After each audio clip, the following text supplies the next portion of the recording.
Assalamu alaikum, dear viewers. A very warm welcome to another episode of Dashpod. I'm your host, Amir Abdullah Khan, and today's podcast is very important for those who want to achieve something in their lives as a student and build as a career. So, meet our guest, who has been working as a trainer and legal expert and social worker past 30 plus years with various private, social, and public sector organizations. He has been a management consultant with the government of the Punjab, Pakistan, and has been extensively involved with the re-engineering and restructuring organizational processes in the more than 9 government departments, ministries, and settings. He has taught MPhil, MS, BS classes in UCP, LUMS, and IBA Karachi. He is a global integrity expert and the chairman, Pakistan Institute of Human Rights. He is a passionate volunteer and has conducted trainings in 16 countries across the globe. So, he has been associated with Akhuwat since 2004, until recently advisor Akhuwat, and previously as group head chief strategy officer at he developed Akhuwat Education Services from its embryonic stage. So, meet the guest, Professor Syed Hussain Haider. Assalamu alaikum, sir. जी वालेकुम अस्सलाम, कैसे हैं आप? Alhamdulillah, sir. आप सुनाएं, sir, बस कैसे? अल्लाह का शुक्र, Sir, ठीक I ठाक। will be very ji. honored on the behalf of the team on the camera and off the camera, and will be honored with the SOCA department as well as, sir. Thank you so much for having us, sir. It is my great privilege and honor. Thank you. Sir, how will you explain the Global Integrity Vision program of UNODC, sir? How would you explain? Introduce, sir. Thank you so much for this question. Very important question. Yes, sir. Accountability, transparency, integrity Yes, sir. has been a topic since millennia, and I could say from Hazrat Adam onwards there has been accountability. Ji, sir. So this world started with accountability and it will end with accountability also. The United Nations, since its establishment, has been involved with integrating nations together and trying to create a better socio-political environment and also a better work environment for every human being across the globe. However, I would like to admit that the progress on this subject has been slow for various reasons: global dynamics, national issues, competition, and also the fact that there are scarce resources around the world. However, the effort towards integrity and accountability has continued, and it was this same desire and intention of the United Nations that first they developed a program called E4J. E4J, which is Education for Justice. Sir, अगर हम बात करें education for justice, sir, how would you explain about education for justice? Yes, thank you. Basically, in this particular program, there was a global working group, and this global working group created 28 modules for academia, which were on the topics of accountability, integrity, and transparency. But this was not enough, and therefore, then the United Nations Office for Drugs and Crimes, which is based in Vienna, Austria, they developed a joint project with Siemens International, which is called Siemens AG. Siemens AG, yes. Yes, and they developed this Global Integrity Education project. So when they developed this project, they realized that before making it spread around globally, there has to be a pilot project. And the pilot project, they focused on 3 countries. The first country, Pakistan, the second, Kenya, and the third, Mexico. Pakistan, Kenya, and Mexico. 3 different continents. 3 different continents. And because of that, what we see is that there are various reasons for it, which are sometimes quite obvious also. That unfortunately, in all 3 countries, there are many issues and many challenges, and therefore they were chosen. So the headquarters of UNODC then gave the responsibility of coordination to the country office in Pakistan. And that is where then Mr. Janzeb Iqbal, who is the team leader of the GIEP, came into play. And then what they did was that they created a national working group in Pakistan. National working group. So there is a global working group. Global working group. There is now a national working group. In this national working group, they selected people from academia, from the private sector, and also some from government and social sector also, but more from academia. More from academia. Yes. And that is where Allah was kind that I became a part of that national working group, and then eventually I became its team leader also throughout these 3.5 years that I've been a part of it.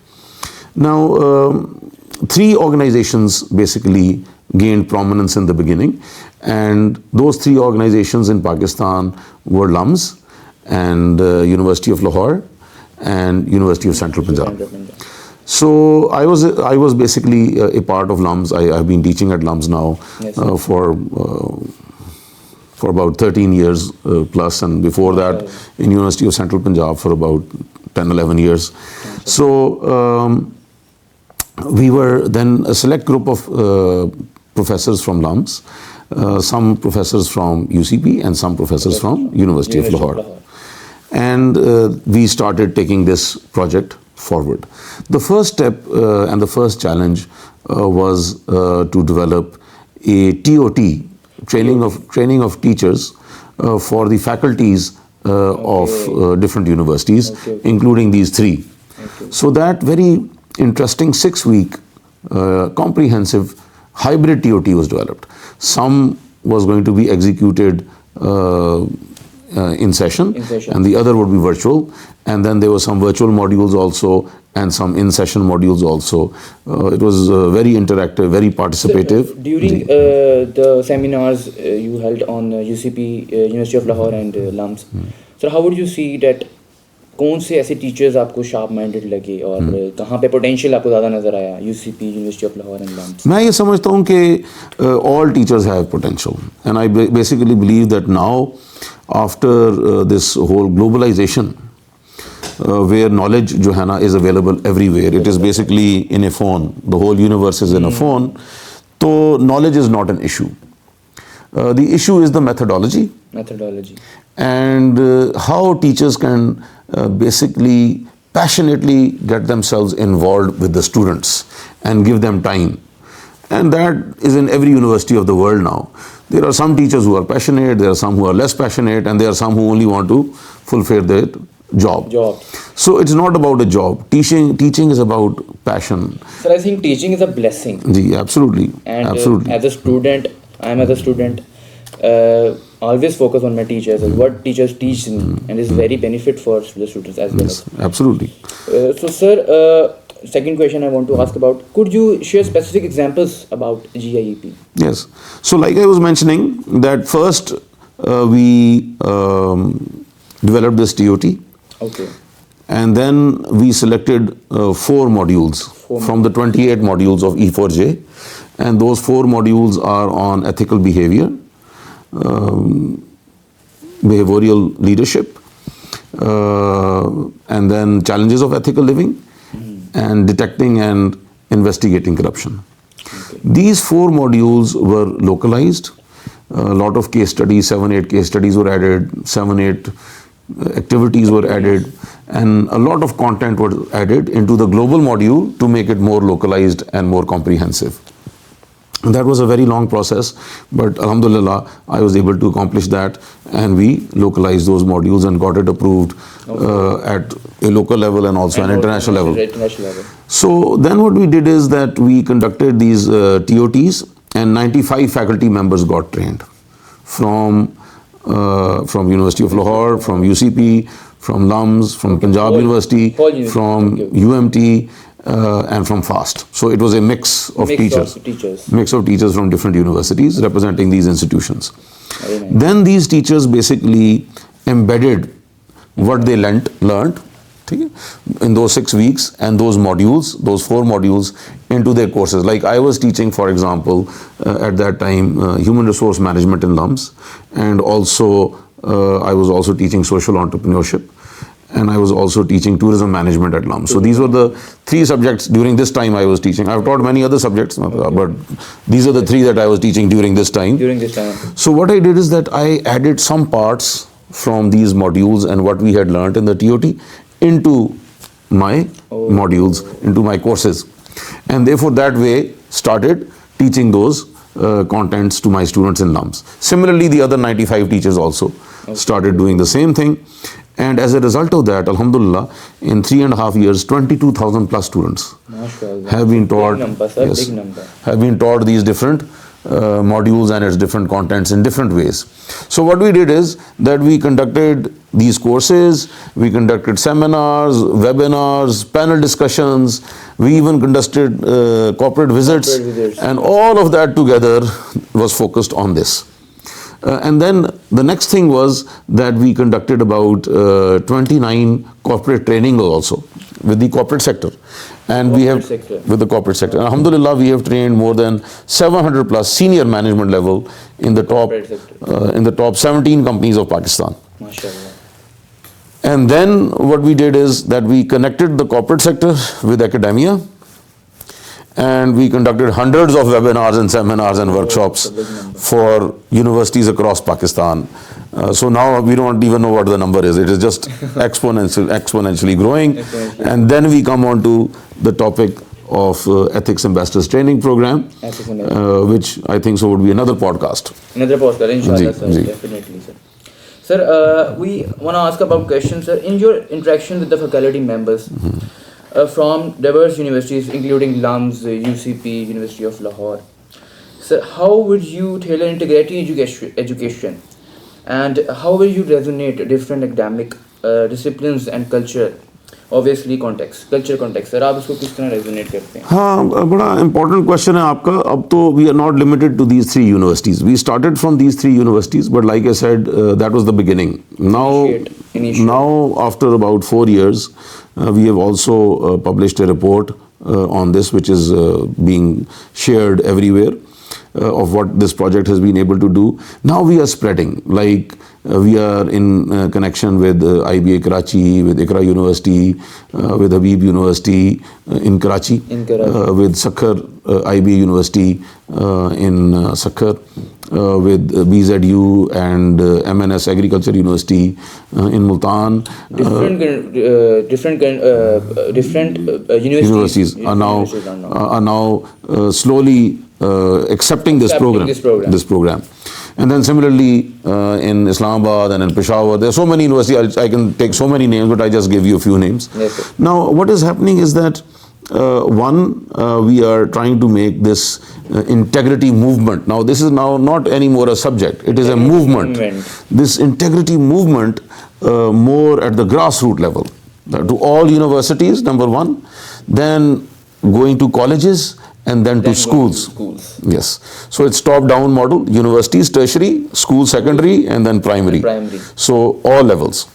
So that movement is going on, and now we have so many champions. We have faculty as champions. We have the rector of University of Lahore, the chairman of University of Lahore as a champion, as a mentor. We have different vice chancellors, different rectors, different chairmen of board of governors, different ministers, different public figures who are now champions and ambassadors of this particular program in Pakistan, alhamdulillah. And now it is spreading across the academic, the corporate, the social, and even the political sector also. All areas it is now spreading. But your question was very specific. Now what we are trying to do is that alhamdulillah, recently we have developed a 4-credit hour integrity leadership module course, complete course, 4-credit hour for university undergraduate and for master level students. So it is a very great initiative. Yes. So that itself is a very good initiative, and now we have given it to pilot it in University of Lahore and in University of Central Punjab. So inshallah, we are hopeful that this 4-credit hour course will be introduced in University of Central Punjab and University of Lahore in the fall semester, inshallah. Fall semester, inshallah. Yes. And so, is there any eligibility criteria, or it's an open? No, it is open for, it will be an elective subject, which undergrad and master level students can take. But the beauty about this subject is that it's a very practical subject. It carries different methodologies, it's based upon different films, different books, different documentaries, many activities, and then project based also. Because integrity is about walking your talk. जो बोलो वो वो करो। ठीक है, तो that is extremely important that we have to make sure that people learn to walk their talk. As you see as you have remarkable achievement in education sector as well. Sir आप क्या देखते हैं कि education Pakistan में किस चीज़ का शिकार है? अगर आपको क्या नज़र आता है, आप कितनी सर्विसेज रही हैं एजुकेशन में, और आपने फैकल्टी मेंबर्स को भी ट्रेन किया, सर फिर भी कहीं ना कहीं लैग अगर आ रहा है? मैं ये समझता हूँ कि हमारे टीचर्स बहुत काबिल हैं. Our teachers are very competent, very knowledgeable. They have immense knowledge. What I see as a teacher, as a observer, as someone who has interfaced with at least 45 plus universities in Pakistan, is that teachers do not walk their talk. They only do the talk shop. Only the talk shop. See? A teacher cannot only do taaleem. A teacher has to do taaleem and tarbiyat. Tarbiyat can only be done if you walk your talk. If I tell my students to be on time, then I have to be much before on time. Exactly. If I tell my students that cleanliness is half of Islam, yes, sir, then I have to observe cleanliness. If I want my students to respect me, I have to respect my students. I don't have to be a army general to control my students. If I want respect from them, I should give them respect. If I want love from them, I should give them love. I should not only conduct a class for 40 minutes, for 1 hour, or for 90 minutes as stipulated by the institution. That is something which I have to do. But what do I do after the class? How do I help my student after the class? How do I career counsel them? How do I mentor them? How do I guide them? How do I try to add value into their life? That is the responsibility of a teacher. Sir, or I think it is the main responsibility. Yes, absolutely, absolutely. And this is very yes, and to do it with sincerity. With sincerity. Yes, absolutely. So, teaching is a prophetic religion. It is a prophetic profession. Therefore, it cannot be for money. It has to be for service of humanity. Yes, it has to give hope to our next generation of leaders. That is what is important. Sir, last statements you want to say in the podcast? The camera is on the way. Thank you so much. I just like to end that nowadays, not only in Pakistan but across the world, we see that there is something called cutthroat competition. And secondly, we see that sometimes our senior leadership is not an example of integrity. The important thing for the future leadership of Pakistan and the world is that do not look at them. Look at yourself. Look inside to yourself.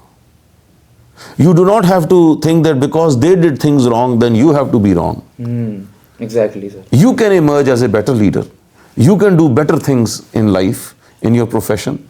You can serve humanity in a better way. Yes. And you can also earn money. You can also gain power and position. Exactly. But in one word, integrity is doing what you say. Yes. And there is no harm in being honest in life.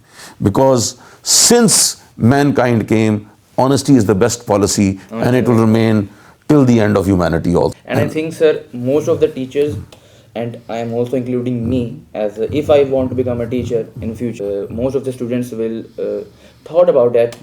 आप भी तरह बनना चाहेंगे ज़रूर, इंशाल्लाह. और हमारा पैगाम पाकिस्तान को भी यही है कि इंशाल्लाह being honest as a teacher, as a profession, whatever is the profession, being honest. Absolutely, as a human being. Last, I want to say that give people ease, Allah will ease you definitely. So meet another podcast with another episode of Sir Haider. So take care. Allah Hafiz. Like, subscribe and share as well. Thank you.